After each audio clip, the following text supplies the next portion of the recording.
We are back, Baruch Hashem, with another Shir Tanya for today. Yud Tes Sivan, beginning Perek Zayin. Okay, till now we've been explaining. Al Tereb is explaining how from the Eibishter's perspective, how the worlds do not exist on their own, but it's all just an extension of the Eibishter. The Tzimtzum does not block, is not mastir anything, doesn't hide anything from the Eibishter. So when he just sees Elikus, that it's all the word of Hashem. However, from here, the Alter Rebbe will now explain how do we reach Achdus or understand Achdus Hashem from the perspective of the Nivraim. Based on what it says in the Zohar, that Shema Yisrael is Yichuda Ilah, a higher level of Achdus, and Baruch Shem is Yichuda Tata, a lower level. We're going to explain B'meshech the next few prakim. Okay, Perek Zayin. B'zeh Yuva Mashkos B'zeh HaKodesh. The pasuk Shema Yisrael Yichuda Ilah, Baruch Shem Kol Chesed Le'Navod Yichuda Tata. Before we go anywhere, we have a question. Where do we find the idea of Achdus in the phrase of Baruch Shem? Baruch Shem, Kivoid Machusei Le'ilam Voed. There's no word that references Achdus. So Zogt Alter Rebbe, Kivoed Hu Echad B'Chilufei Asvan. Vaed, if you exchange the letters using different formulas, then the Vav can be exchanged for an Aleph through.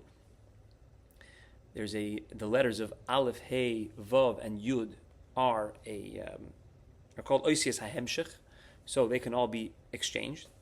And then the Ches and the Ayin are in the same category of the, as we mentioned in a previously, that they're all in the same category of the Heimotzai Sapeh. So Vav and Ayin can be exchanged with an Aleph and a Ches, and then you have in Voed, you have the idea of Achdus. Now, the Alter Rebbe, we have to have an introduction before we get to the understanding of Yichuda Ilah and Yichuda Tata. We have to explain the Eibishter's Malchus. Why Malchus? Because the Eibishter, when the Eibishter created the world, he wanted to have an experience. He wanted to have a place where he could exercise his Malchus. And the way that the Eibishter chose that Malchus should affect this, should be a kingship, and to exercise that is that Malchus. Let me back up. What's the definition of Malchus? The Alter Rebbe will explain. Malchus is you can only be a king on something that is separate and distant from you. You can't be a king over. Can't be a king over your friends. You can't be a king over your children. You can't be a king over ministers, sorim. So the Eibishter wanted to have a world where his malchus, where he's a melech over the world, and the only way to be a melech is by creating a distance between the Eibishter and the Am. What creates that distance? Malchus, the sphere of Malchus. Now inside, so why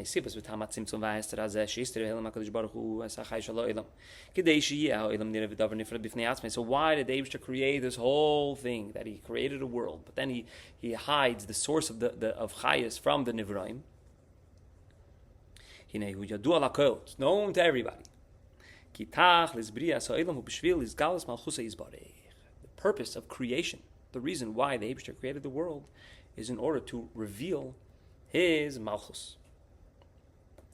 Now, how do you reveal Malchus? The Ein Melech B'lo Yam. You can't be a king if you don't have a nation, if you don't have subjects. Am miloshin oimamais. The word Am is related to the word oimamais. Oimamais is gecholim oimamais, glowing coals. That coals used to be with a burning flame, and now the flame is kind of retreated. It's become distant, and it's now just a glowing coal. They are separate, foreign, and distant from the level of the king.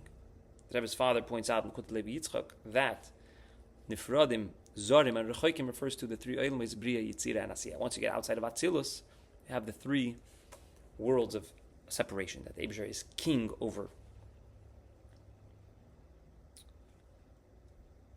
So specifically, in this category, in this definition, can there be a king? of an am, then you can have a king. Ki ilu afilu hayu lebanim rabim me'oid, if he had very many sons. Lo shayach shem melucha aleim. You can't be king over your children because the children are part of you.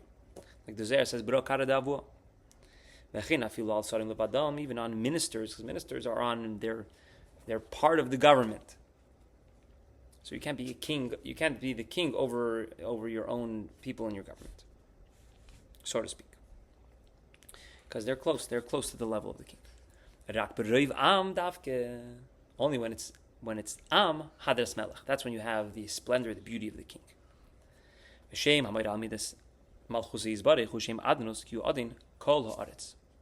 Now we mentioned earlier, when we were explaining the names of Hashem, Havaya and Elikim, what each one affects, what they, so to speak, what they do. So what is the name, which name of Hashem affects this idea, or represents this idea of the Eibusha being a king? That's the Shem Adnus. Aleph, Daled, Nun, Yud, which is Adon, he's the master of the world. So what does this leave us with? This